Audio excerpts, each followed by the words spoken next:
आगे बढ़ेंगे। हरियाणा में कानून व्यवस्था को लेकर के कांग्रेस का हमला। कांग्रेस के प्रदेश सह प्रभारी जितेंद्र बघेल ने बयान दिया है।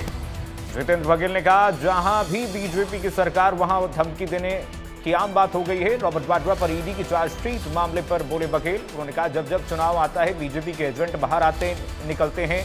बिहार चुनाव नजदीक आते ही ईडी को बीजेपी ने एक्टिव कर दिया है। प्रदेश कांग्रेस संगठन पर जितेंद्र बघेल का बयान सामने आया है। जुलाई के अंत तक कह रहे हैं कि प्रदेश सरकार का संगठन तैयार हो जाएगा। पैनल के हर नाम पर बारीकी से अध्ययन किया जा रहा है। संगठन में सोशल इंजीनियरिंग का काम भी किया जाएगा। जिले से लेकर बूथ मंडल तक संगठन बनाया जा रहा है। जितेंद्र बघेल ने बयान दिया है इस मामले पर।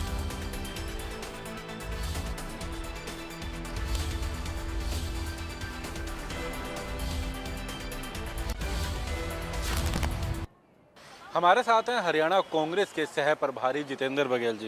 बघेल जी, सबसे पहले तो बात करेंगे हम हरियाणा में लगातार अब क्राइम के मुद्दे को लेकर के प्रश्न उठा रही है कांग्रेस, खासकर अब चौटाला न्यायालय होता है उनको भी धमकी आना, क्या मानते हैं किस तरीके से? देखिए, भाजपा हमेशा जहाँ जहाँ सरकार में है वहाँ पर लूटमारी, चोरी, अपराधी, धमकी देना ये बहुत ही आम काम हो गया है। अब आप बिहार में देखिए, सरेआम हत्याएं हो रही है। कल तो एक हॉस्पिटल में हत्या हुई है, खुलेआम मारा गया है। तो भाजपा को इधर उधर की बातें ना करके अपना सुयोग्य शासन देना चाहिए। अगर जनता ने उनको चुना है, पहली बात तो वो चुना नहीं है, वो लोग कैसे धांधलेबाजी करते हैं। आदरणीय श्री राहुल जी ने पहले ही बताया था कि महाराष्ट्र में 40 से 50 लाख वोटों की चोरी को ये काम न करके अपने गिरबान में झेंकना चाहिए और जनता को सुशासन देना चाहिए। और लोगों में जो भय का माहौल हो रहा है अपराधीकरण से, उस भय के माहौल को ख़त्म करना चाहिए।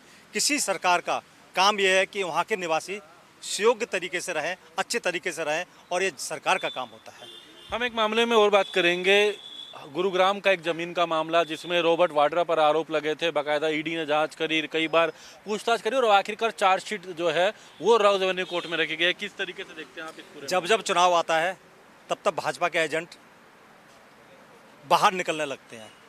और अभी चुनाव बिहार का आ रहा है तो उन्होंने पूरा साम दाम दंडभेद लगा दिया है, चाहे वो ईडी हो, चाहे वो सीबीआई हो, चाहे वो आईटी हो। मैं इससे ज़्यादा कुछ कहना नहीं चाहता। तो इससे क्या फ़र्क पड़ेगा? फर्क पड़ेगा, जो आप चार्जशीट की बात कर रहे हैं वो ईडी की चार्जशीट है, तो ईडी को एक्टिव कर दिया, ये फर्क पड़ेगा। जनता में रूमर्स फैलाएंगे, अफवाहें फैलाएंगे, लोगों को गुमराह करेंगे, और गुमराह करके वोट लेना इनकी खास आदत है। एक अंत में एक प्रश्न जरूर पूछना चाहूंगा। कांग्रेस का संगठन सृजन अभियान कई दिन चला, 30 जून को लेकर के एक तारीख भी तय की गई थी। अब क्या कुछ बात की जाए, किस तरीके से इंतजार देखते हैं इसके अंदर? अगर बात देखिए, 30 तारीख हमारी डेडलाइन थी रिपोर्ट्स आने की, और 30 तारीख तक हमारे एआईसीसी का ऑब्जर्वर ने सब कुछ रिपोर्ट्स दे दिया है। और हम उस पर बारीकी से गहन अध्ययन कर रहे हैं कि किस तरीके से किस जिले में कौन सा साथी सुयोग्य होगा, सक्षम होगा, वो पार्टी में आगे आएगा। और हम लोग बहुत अच्छा संगठन देने जा रहे हैं, और हम लोग उसमें सोशल इंजीनियरिंग का भी काम करेंगे इसमें।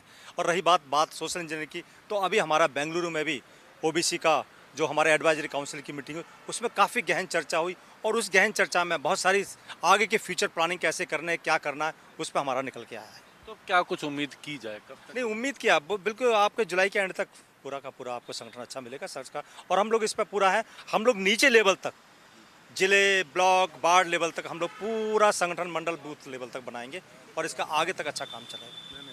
तो जितेंद्र बघेल जी हरियाणा कांग्रेस के सह प्रभारी हैं, जिनका कहना है कि लगातार जो है तमाम मुद्दों को लेकर के कांग्रेस के जो खासकर बात की जाए, इनका कहना है संगठन को लेकर के इन्होंने पूरी रिपोर्ट तैयार करी। हालांकि 30 तारीख से आगे बढ़े, लेकिन उनका कहना है कि बाकायदा बारीकी से तमाम नामों पर चर्चा की गई है और जल्द, हालांकि अब इन्होंने कहा है कि जुलाई के अंत तक जो है कांग्रेस के जो संगठन है उसका ऐलान कर दिया जाएगा।